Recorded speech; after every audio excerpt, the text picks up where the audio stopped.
Нөгөө аль нэг тоногл дээр гэмтэл гарах юм бол гэмтлийг арлах хугацаанд тэр хэмжээгээр хязгаарлалт хийгээс ондоо аргагүй нөхцөл байдал сүүлийн жилүүд үүсчихэд байгаа.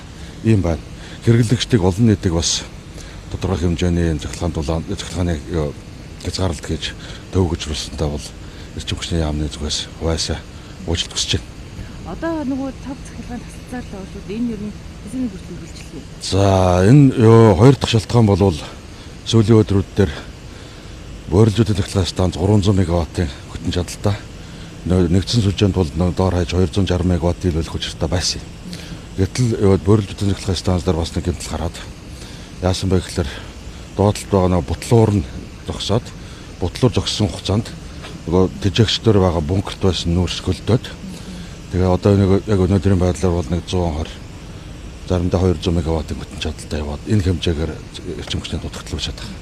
Ийм байдалтай. Тэгээ юм учраас яг өнөөдрийн байдлаар бол нэг 40 орчим мегаваттын хязгаарлалтыг хийж байна. Улаанбаатар бас хийж байгаа, Хангаан бүст хийж байгаа, Багнуур зөмд бүсийн хэрэглэгчдэр хийгээд ингэж явж байгаа. Хэрэглэгчийг одоо хязгаарлалт хийхдээ бид нар хамгийн дээд нь 2 цаг чадвал 1 цагийн хооронд одоо хязгаарлалт хийж давах ийм байдалтай байна. Нөгөөдрөөс гадна гарын температур гайгүй болох одоо ийм урчилсан прогноз байгаа. Нөгөөдрөөс ерөнхийдөө бол хязгаарлалт гайгүй болчих болов гэж бодож байгаа. Бөөрөлжүүдийн цахилгаан станц дээр байгаа энэ тэжээгчдэр байгаа энэ хөлдсөн нөөцний